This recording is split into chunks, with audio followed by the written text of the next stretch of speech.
difference between ISIS and Assad is that Assad is recognized as a government.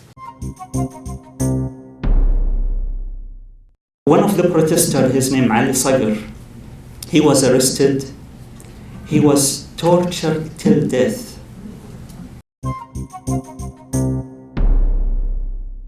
Hello, my name is Stanley Heller. Welcome to The Struggle. Zainab al-Khawaja was arrested in Bahrain a few weeks ago, along with her infant son. She has been sentenced to 3 years and 1 month in prison on a variety of charges, including, get this, 2 sentences in prison for ripping a picture of Bahrain's monarch, and 1 year in prison for allegedly insulting a police officer. You saw Zainab's sister Maryam on our program a couple weeks ago. She's a human rights activist. This is from the Q&A after her talk. Maryam criticizes the regime running Saudi Arabia, a big supporter of the King of Bahrain. Generally, I believe if anyone wants to criticize any religion, that's free speech. So they should be allowed to do that. But when it comes to the issue, I think that Saudi Arabia needs to be criticized, but not as, oh my God, they're ruining and corrupting Islam. They need to be criticized because, oh my God, they're committing war crimes and conducting human rights violations. I think creating that link is actually reinforcing the identity that they're trying to create, which is not something we want to give them. Saudi Arabia wants to be presented as basically the protector of the Islamic faith. And if we start presenting them in that way too, we're actually giving them exactly what they want. Bahraini dissidents are often slandered as being tools of Iran. But listen to what Maryam said about Iran's close ally, Assad of Syria. I mean, first of all, the numbers tell the truth on that. For every 1 person killed by ISIS, Assad kills 7. And so it's just factually incorrect. But on the other hand, I think it's very problematic that we have this view frame of it's either Assad or the terrorists. And that's exactly what these dictators do, is they create an enemy and then they say, well, it's us or them, it's us or the extremists. You either take the extremists or you take us, and we're the lesser evil. And that's not true, because if you look at we always focus so much on the issue of terrorist groups and terrorism and terrorist organizations like al-Khawaja, like ISIS, like whoever it is. And we rarely ever talk about state terrorism. Right. We rarely ever identify state terrorism. And that's what it is. When a government, when a president slaughters his own people, that is state-sponsored terrorism. And when a government like Saudi Arabia commits war crimes like it does in places like Yemen, that is state terrorism. The only difference between ISIS and Assad is that Assad is recognized as a government, and ISIS is not. That's the only difference. So this entire issue of it's us versus the terrorists, no, you are the terrorists. Absolutely. It's 2 faces of the same coin. It doesn't differ. And so we need to be very careful about allowing ourselves to fall into that trap of, oh, do we support, the necktie-wearing terrorist, or do we support the long-bearded terrorist? Because at the end of the day, there's no difference between the two. At the start of March, Code Pink sponsored an international conference about Saudi Arabia that included this Bahraini speaker, Matar Ebrahim Matar. Matar is a politician and activist. He spoke to about 250 people at the Washington meeting. Thank you. I'm glad to participate here. Since I came to US 4 years ago, this is the largest event about Saudi Arabia. I think this will be a major milestone in history. Previously, Saudi Arabia wasn't a topic here in the US. With the time, the momentum, I think, will start to question US policy towards Saudi Arabia. And I think I'm optimistic that policies will improve and the current situation is not sustainable at all. Let me start by elaborating more about my story. So I was a member of the parliament and among my party, we were calling for moving toward constitutional monarchy and to have a dialogue with the government to reach a settlement about the way forward. The government refused all the calls for dialogue, and it was a very harsh crackdown on all those who call for change. After 4 years, the leader of my party are currently in a prison, even though they are still calling for gradual reform through dialogue. It's very clear that the government is totally in different mode. But returning back to your question, our vision is to move forward through dialogue instead of going to a vacuum where I predict to have much more challenges if a major vacuum happen in the region. Let me talk specifically now about Bahrain and U.S. factor, a Saudi factor in Bahrain. So Bahrain was a small island, and still it's a small island and independent from Saudi Arabia. There is a lot of similarity between people in Bahrain and people in Saudi Arabia, but I feel that there is also special identity for people in Bahrain.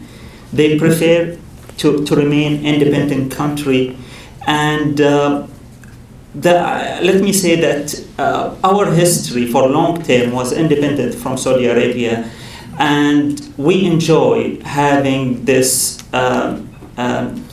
independency. A major part for Bahrain to be independent was related to the British policy. As a major part of British policy, they were having a agreement with Saudis. This was in 1920, Darien Agreement. In Darien Agreement, the British were asking and having they were having agreement with Saudis to keep Bahrain and all other small states as independent and don't interfere in the small countries. The situation remained until the British left the Gulf, and then we had the Americans came. So the Fifth Fleet in Bahrain had been established on the existence of the British before. And this agreement had been continued where the British, the Americans were supportive for having the small state as small states, as independent state. Part of the problem is that this is good to be independent state, but part of the problem that US government and the British were preferring to have weak states where it is much easier to deal with them and to pursue your policy through weak state like Bahrain. So US government decided to have the Fifth Fleet in Bahrain, part of it because it is the smallest country and it had a weak regime where this regime facing a serious problem with their people. And this regime is going to accept anything coming from US to maintain their power. When it comes to the Saudi influence have a big role in Bahrain and big influence. So when we talk about their influence, when it comes to economy, we have 2/3 of our oil coming from Saudi Arabia. Our major refinery in Bahrain is refining the Saudi oil. So through the causeway, we get the Saudi oil on pipe, we refine it, and it returns back to Saudi Arabia. And when it comes to tourism, 20% of people who are visiting Bahrain, they are coming from airport. The 80% of people who are visiting Bahrain are coming through the causeway. Most of them are Saudis. They have a major part and major role in the economy in Bahrain. All the tourism in malls and in hotels and the taxis, restaurants have a major role and impact from Saudi tourism in Bahrain. We like such kind of advantages of the Saudi relation, but of course we don't like the influence on restricting our movement toward democratization in Bahrain. This influence had a negative impact, and this negative impact had been increased with the time.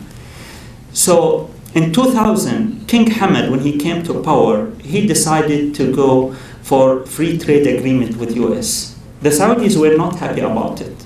But King Hamad at that time were having the space to have his own policy, with US and his own policy even in domestic issue. This space had been reduced.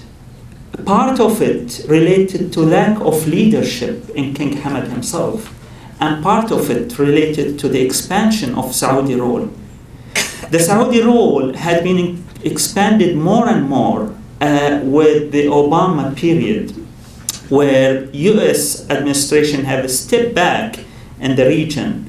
But the problem is that the one who filled this vacuum was Saudis. Saudis entered Bahrain during the uprising. It was very tough period for all Bahrainis, and I was one of them. I was arrested after the entrance of the Saudi troop. I don't like to talk about my own story. It was a tough period for me. But let me talk about the people who were around me. So we were seeing, I was seeing the people who were tortured.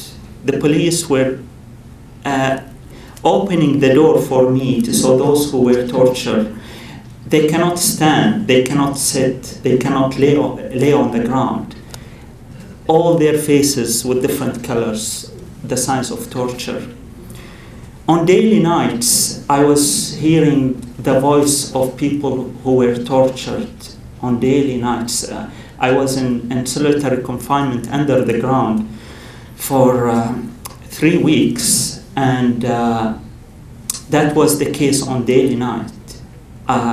Every night, I don't know what will happen to me, and every night I was waiting. What will happen at this midnight period? You cannot ask for anything, even if you need a toilet, even if you need a water. To be patient and to avoid to ask for anything is the best choice when you hear all these voices of torture. One of the protesters, his name Ali Sagr, he was arrested. He was tortured till death. After his death, they broadcast a confessions for him under torture. He said that I gave him instruction to go and kill police. The government broadcast his confession even after his death. For this extent, they were having this kind of impunity. And still US government is calling them as partner and strategic ally. Ali Sagr, his case was about to be part of many cases who nobody is talking about. But one journalist from BBC, he went and he saw the body before he prayed. And when he saw the body, he asked a question to a minister about the case of Ali Sagr. Because he asked the question, the government said, we will open an investigation. And because of the embarrassment about the case, they decided to drop the charges against me to incite violence and encouraging protesters to kill police. So it's very tough period for us. I cannot put all the blame on Saudi Arabia. The major part of the blame is on the king in Bahrain. And of course, the king was getting enough backing from Saudis. And not just from Saudis, from, of course, the silence from US government and keeping calling them as partner and strategic ally is a major factor in the situation in Bahrain as well. The situation went to a new scale and a new dimension currently after King Salman came to power, and we have the fight against ISIS. And instead of we having a fight against ISIS, those who are calling for change in Bahrain are considered to be the terrorists, and they are facing with terrorist charges these days. As the oil price goes down, Bahrainis are depending more and more on Saudi Arabia. And this have also a negative impact on the policies on the ground.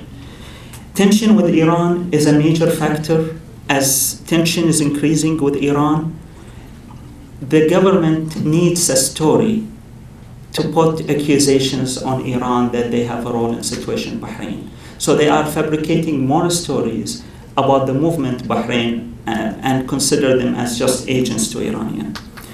Returning back to our vision, with all this mess in the region, our voice is still calling for peace and calling for settlement for all this problem through dialogue and through a gradual reform and through a clear roadmap to move forward. And thank you.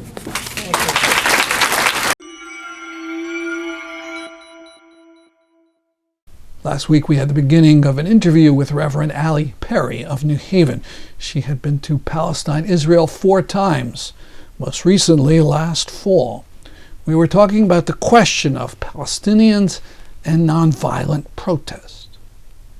It's really an important awareness, and again, that's something that doesn't get much coverage, the commitment of the large majority of Palestinians to nonviolence, and in many cases they've studied it, they're deeply grounded in it, whether it's in Berlin with Iyad Bernat and the demonstrations there, whether it's in Nabi Saleh. And actually, I would mention and recommend to people, if they didn't read back in March of 2013, there was a fabulous cover story in the New York Times Magazine by Ben Ehrenreich about Nabi Saleh. And the title of the story was, "If There's a Third Intifada, Will It Happen Here?" Now, most people hear the word intifada and they think suicide bombing, right? They think what happened in the second intifada. But it's an uprising, and what the point of his article is Nabi Saleh is an example of a Palestinian village where they're committed to nonviolence, they have nonviolent demonstrations, and he argues that nonviolence is a greater threat to Israel than violence. That Israel kind of knows. You say greater threat, you don't mean a physical threat, it's just to this apartheid ethos that they have. Well, yeah, and I think also that my sense is Israel doesn't know how to handle it. They know how to deal with when Palestinians act violently, as much as they abhor the stabbings. It's a way that you can blame the Palestinians, right? But when they're acting nonviolently, it makes it very hard to say they're perpetrators. And so I think in that sense it's harder to know how to respond to it. And what happens is the response, as you see if you go to any of the demonstrations in these villages, the response by the Israeli military is their violence. And then it may lead to stone throwing, and that gets cast as violence or terrorism. It becomes an excuse for the Israeli military to go in and round up kids who have thrown stones or have been accused of it, and then to detain them and actually criminalize stone throwing. But what the provocation has been the military using their violence, whether it's stun grenades or tear gas or in some cases live ammunition, when what the Palestinians are doing in their resistance and their demonstrations starts out completely nonviolent. Whether you call stone throwing violent is, lots of debate about that. But the commitment to nonviolence, in 2012, I traveled with a delegation of human rights and activists and veterans of the civil rights movement, including Vincent Harding and Dorothy Cotton. What was interesting to me is people we were meeting with knew who Vincent Harding was and Dorothy Cotton more than many people in this country would know.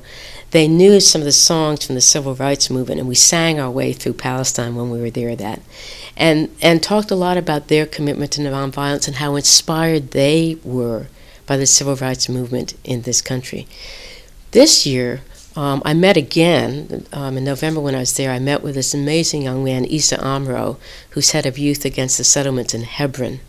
And Hebron is like the Israeli occupation on steroids. I mean, it's just horrifying. I've never seen anything as sadistic, really, as the systematic oppression of the Palestinians there.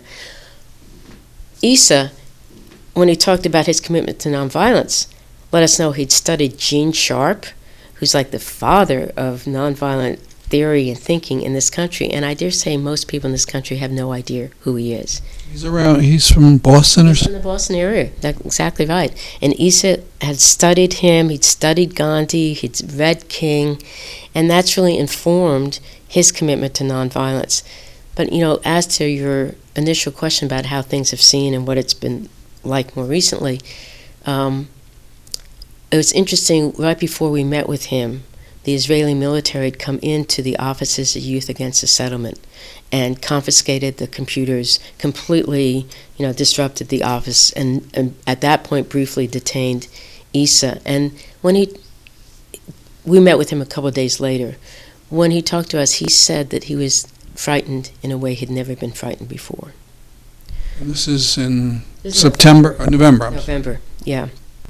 And again, I think that was reflecting both an escalation, in part also in response to the stabbings. He told a story because there'd been a stabbing, or there'd been an alleged stabbing, and the death of a Palestinian woman in Hebron. And Issa said a knife had been planted by the military after she was killed. And as he talked about it, he said, what is this military frightened of? This, I can't remember, 15, 16-year-old young Palestinian girl. How is it that she can be terrifying to the military? But as a result of that kind of violence, Hebron, which has already been shut down for years and years, the main street is completely shuttered. Palestinian homes are soldered shut from the outside, so Palestinians cannot walk out of their homes onto this main street, Shahada Street, and hundreds of stores for years and years now have been closed. When we arrived, there were only 2 Palestinian storefronts that were open. They had all been closed, and the 2 that were open, and they had just been open like the day before, were right at the foot of the Tomb of the Patriarch, which is a holy site for Muslims and for Christians and for Jews. And but we passed by some storekeepers whose stores were still shut by the military. And there are additional checkpoints that had been added. We saw a tank with a skunk gas, thing on the top. It's incredible how much skunk, a couple years ago was introduced once and then twice. And now it's everywhere, I guess. And it's horrific what I, hear these descriptions. You do hear it, and what's really sadistic about it is often it's targeted on at the tanks on the top of Palestinian homes, which are their water tanks, where they collect water because they have such limited access to the aquifers, the water from the aquifers right under the West Bank that now Israel controls. And apparently what people report is when you've been gassed with the skunk gas, it's so putrid, you can't get it out of your clothing. It's awful. It's awful. I mean, I don't ever want to experience it, but I feel for people that have. It's brutal. Well, I wanted to close. You mentioned United Church of Christ, and last summer, I guess it was, they took a major stand about BDS, and I think it came out of Connecticut. Is that right? Well, Connecticut was one of actually 9 conferences around the country that before the General Synod, which is the national gathering, had passed the resolution supporting boycott, divestment, sanctions, and specifically in terms of a number of companies for divestment, Hewlett-Packard, Motorola, Caterpillar, and then various products like SodaStream and etc. And what was brilliant about the organizing is because that had already passed in 9 different conferences, Connecticut, New York, one in California, the Northwest, Maryland.